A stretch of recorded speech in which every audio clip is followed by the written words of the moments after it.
要不是因为已经入夜了，这里应该很热闹吧？兜了这么大一个圈子，最后不还是回到琥珀街了吗？石树战争时期的琥珀街，意外的还挺有氛围。你还懂氛围？真的吗？在模拟前辈们战斗场景的训练中，你可是每次都第一个闹着要迅速通关退场的，明明是难得的氛围啊。我一直认为，令人感到愉快与怀念的场合才能被称为拥有氛围感。对不起，克拉丽，我对所谓衰败颓废的美学实在……是吗？还真是赫利亚式一板一眼，丝毫不令人感到意外的品味。不过我期待的其实是，诸如热爱训练的赫利亚出于某种令人惊讶的理由不想训练这样有冲击力的答案。让你失望还真是对不起啊。四处找找有用的信息吧。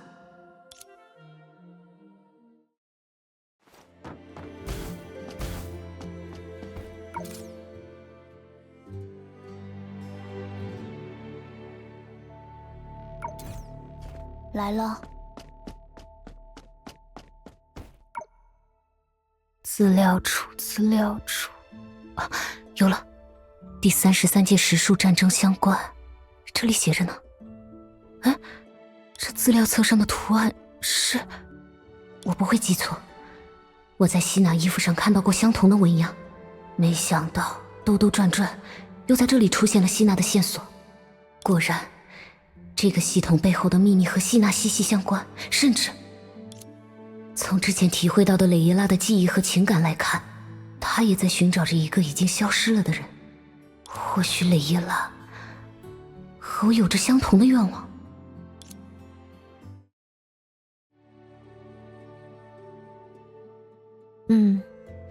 今天看起来已经过了报名时间，明明椅子都还温着呢，真是的，就这么想下班？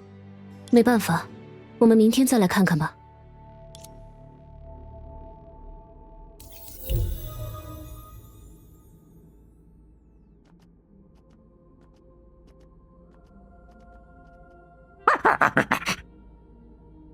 喂，站住！那是我的玉牌。那是斯卡德叔，哥。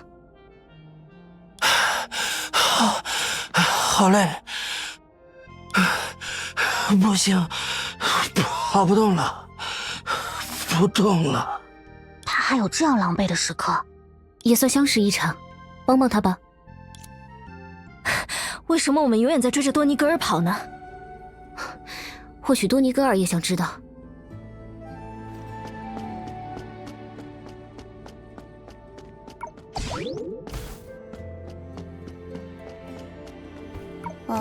好，随时待命。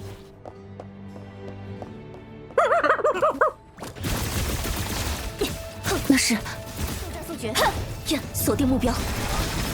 我们上，逃不掉了。现在我来打扫战场。头伸过来，引擎，点火。喂，看这里。歪打正着。哎，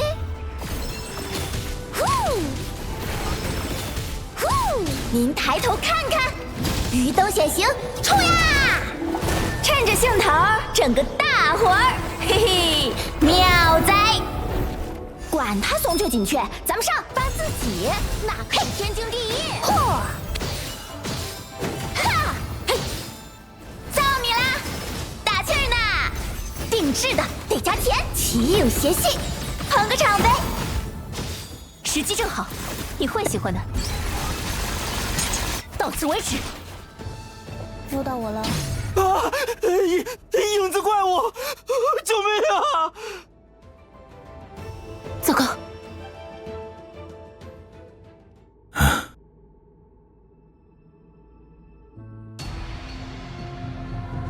纵千雷相鸣，亦难辞其咎。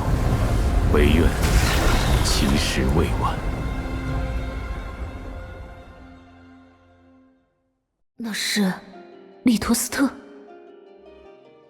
利托斯特先生，谢谢你救了我。回去吧。好，可可我的玉牌……那毫无意义。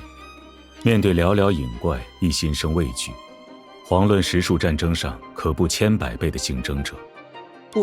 我听说那些影子怪物会吃人，但实数战争只是比试啊。如果无法坚持，那就认输好了。我都认输了，对方总不能赶尽杀绝吧？应该没有生命危险啊。刀剑无眼，你的想法未免过于天真。既贪生畏死，又何故执着？我没有害怕，如果能在实数战争中名列前茅，我就可以保留玉牌，正式获得术的力量，变得真正强大起来，甚至有能力为郎丘做些什么。我为了这次的实数战争准备了很久，从来不敢松懈。以后，不，下次我一定不会害怕这些影怪了。为术之人，纵身如星辰陨灭，亦不改其志。未曾了悟死亡，亦不惧能力。你为何认定能在这场生死博弈中成为术？斯卡德，你根本没有术的天资，你的所有努力都不过是在证明这一点。至于原因，你比任何人都心知肚明。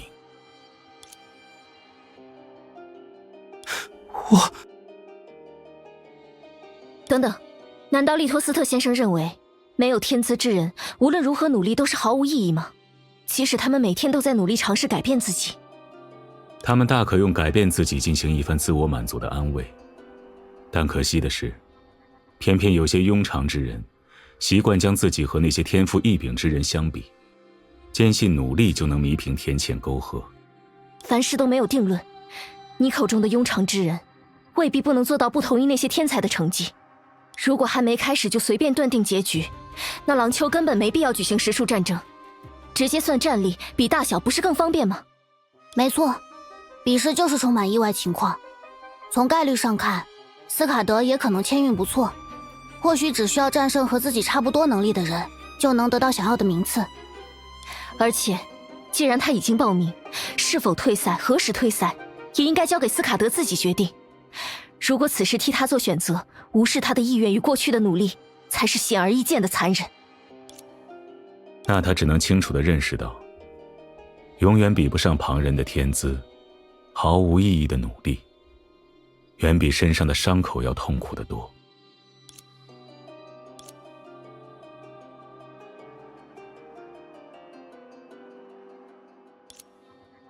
利托斯特先生。哦，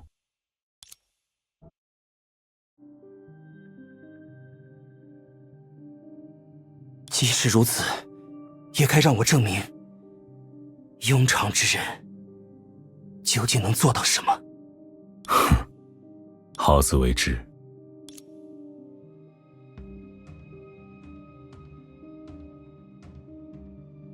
你在试探他，你从一开始就打算把玉牌还给他，你只是想激发他的斗志。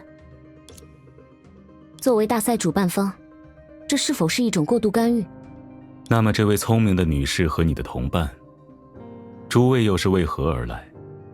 总不会只是想要就观念的高下争执一番。我们也想报名实数战争，为时已晚。为什么？刚才与影怪的战斗已经证明了我们的实力，我们绝不是你口中的贪生怕死之人。从成为一名战士起，我就做好了随时为任务胜利付出一切的觉悟。笨蛋赫利亚，不要每次都说这种傻话。哦，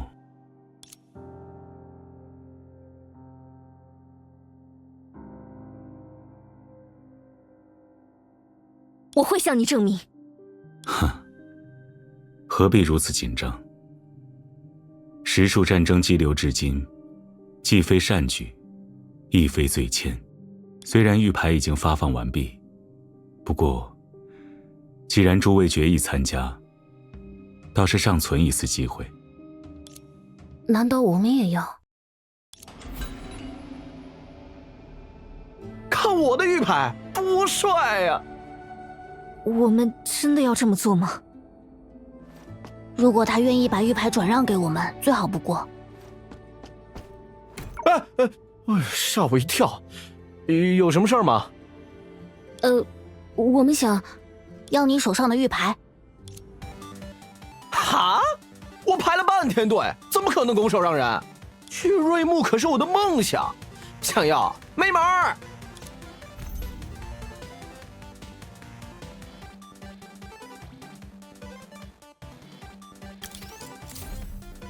行吧，你说的好像有点道理。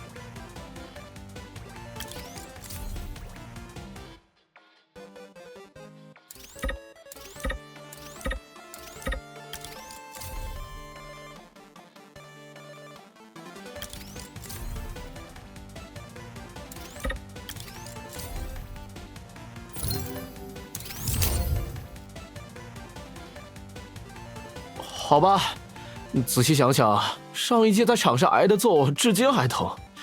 给你们算了。哦，这就是玉牌。看来以我们的实力，赢下预选赛应该没有问题。总觉得良心有点痛。哎呀，我们是凭实力说服的他，他是自愿让给我们的。不过，只有一个参赛名额，风险还是有点大。我们最好再拿到一个玉牌，我和克拉丽都参赛的话会更保险。喂，你这是不相信我，还是不相信你自己？我都很相信。说到底，只要抱着以生命为代价的觉悟去战斗。不许说那种话。你可能已经不记得了，有一次模拟训练中你意外受伤，昏迷了整整2天。怎么会不记得？我还记得睁开眼后，你对我说的第一句话是：“哦，笨蛋赫利亚，你也想用装睡的方式逃过写报告吗？那招已经被我用了太多次了。”但我可能没有对你讲过，看着昏迷不醒的你的时候，我的心情是怎样。你也清楚，任务中存在各种各样的风险，我们在任何时间都必须保持警惕，随时准备。随时准备牺牲自己来换取任务成果吗？那时候我没有像老师们一样坐立不安，我只是坐在你的床前，莫名其妙地想起来绮罗老师讲给我们的故事。难道是……不是指偶像培训，是第2次崩坏时的雪狼小队。在那次战斗中，绮罗老师的队友纷纷离他远去，只留下他一个人承受着没有尽头的孤独。他讲了许多梦想和希望的话题，却从没有跟我们描述过他当时遭受的痛苦。如果一个人独自跨越了时间，却离自己珍视的同伴、家人越来越远，他会怎样？克拉丽，没什么。总之，赢下比赛的办法有很多种，我们不需要把以生命为代价挂在嘴边。好，我答应你。原来有一个正经又喜欢说教的搭档，是这种感觉啊。哼，这样吧，如果赫利亚输了，就必须抱着我的大腿叫一声克拉丽姐姐，不然我才不会把你带去瑞木。你以为我会和你一样吗？等等，克拉丽什么时候做过这种事？没什么，一些赫利亚学不会的生存技巧而已。走吧，我们还需要得到1张玉牌，时间可不多了。那就去琥珀街怎么样？一般来说，那里是狼丘最热闹的地方，遇到拥有资格的人概率也更大。出发吧。这是什么情况？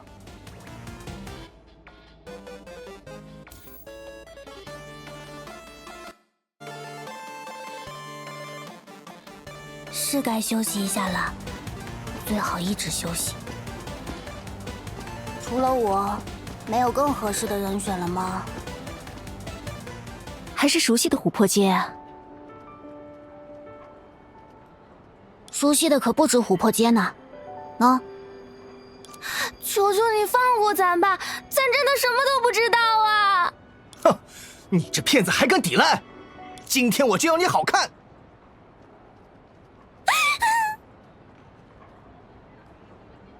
光天化日，你怎么打人？哈？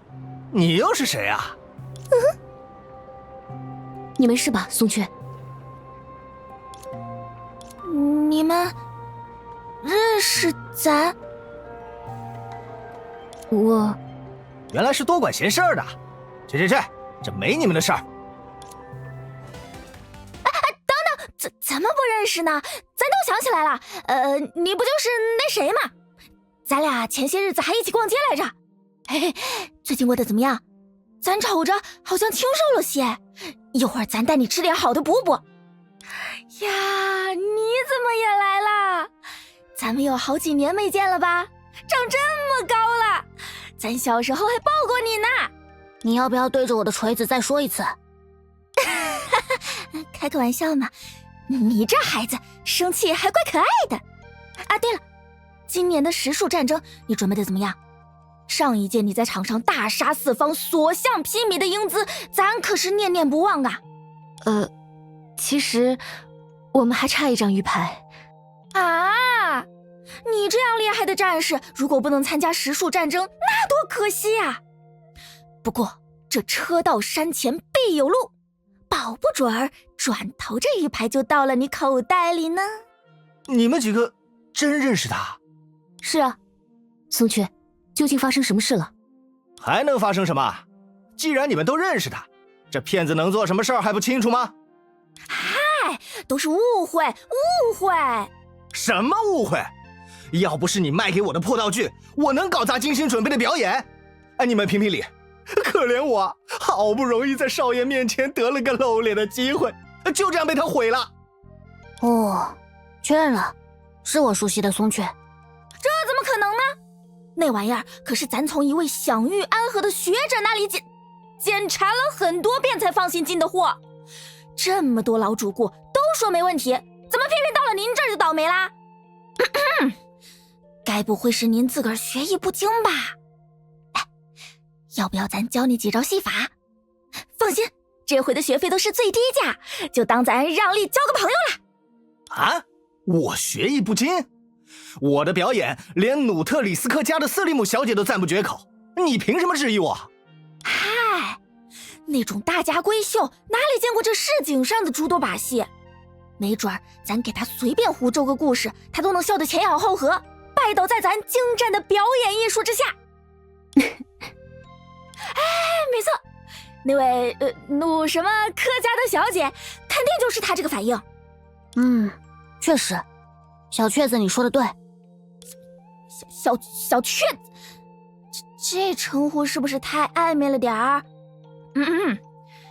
哎，甭管怎么说，这表演艺术靠的是自身实力，要是人人都指着靠好用的道具成为戏法大师，岂不是砸了自个儿的饭碗？咱怎么了？咱说的都是推心置腹的经验之谈，一般人还不告诉他呢。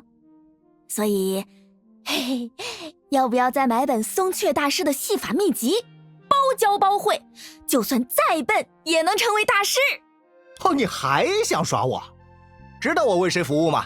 知道我家少爷是谁吗？白吉少爷，只要他动下手指，你就别想在琥珀街上混了。嗨，原来就他呀！白家少爷咱最熟了，他可是专门请咱给他看过运势，印堂发黑，大凶之兆，只有咱能给他去祸消灾，他还得求着咱呢。哦，骗到我们少爷头上了，这话你敢放少爷面前说吗？得，那有什么不敢？咱要是怕了，咱给他当一辈子徒弟。再说了，你们那位白吉少爷什么都有，就算让咱骗又怎么啦？哎，白吉少爷，好几日没见您了。哇，怎么这么不凑巧？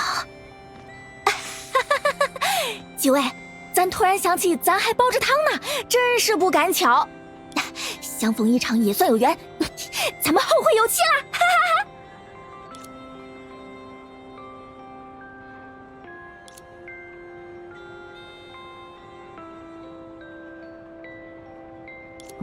这是玉牌，看起来是真货。白吉少爷，就是他。哎，那骗子呢？啊，想必听了白吉少爷的威名，抱头鼠窜了。少爷，他们几个跟那骗子也是一伙的，不能放过。剩下的事情交给我处理吧。可是少爷，族里的戏班正巧有人因为说错了话，管了不该管的事被辞退，我可以举荐你补这个空缺。哦，谢谢白姬少爷，知遇之恩如同再造，不胜感激。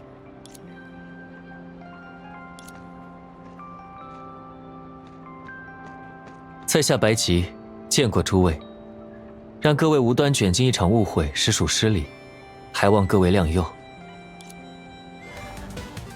哦，你怎么知道这是误会？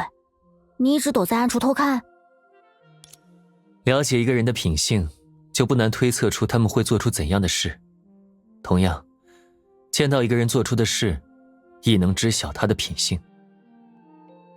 白吉先生很了解那位松雀吗？只是出于种种机缘巧合，听说过松雀大师的些许事迹。他的确是位有趣的人。我很早就听说过那位走街捕瓜的少女，那时她还不似如今这般伶牙俐齿，只能在琥珀街处处碰壁，走遍了街头巷尾，也没有卖出一个物件。可她依旧面带笑意，将所剩无几的食物分给了更小的孩子，手舞足蹈地告诉他们，一切都会好起来的，明日永远值得期待。虽不是我亲眼得见，但依旧让人感触颇深。看来你和松雀的渊源比我们想象的还要更久一些。看到各位手握玉牌，想必也是参加实数战争之人。如此一来，我们下次见面时便是敌人，到时还请各位不要手下留情。那你就不害怕我们3个现在将你团团围住，然后一把抢走你的玉牌？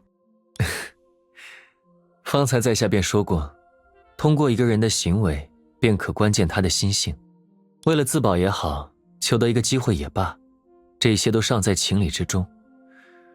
如果你们能为素不相识的少女挺身而出，又怎么会是以抢夺为乐之人呢？只是旁人未必没有这样的心思，诸位还是谨慎些。时候不早，就不叨扰各位准备了，期待于赛场上再次相见。得，这下快把七术见个遍了，我就说是七术团建吧。哦，这会儿的术还是个烂大街的称号呢。松雀还是那位市井气的松雀，白吉先生也依旧城府颇深。刚才的演员提到了瑟利姆，我们还差谁没见着，也没听说过。阿基塔。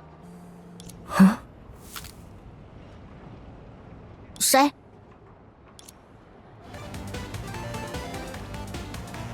自从进入这里后，我总有一种被人观察的感觉。我还以为只有我有这种想法。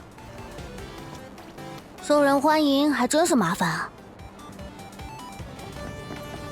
那是去哪儿好呢？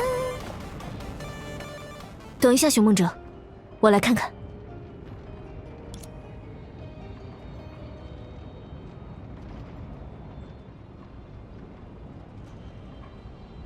没错，再靠近一点。赫利亚！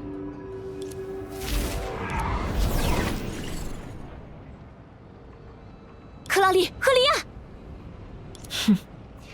这下应该……等等，为什么你还在？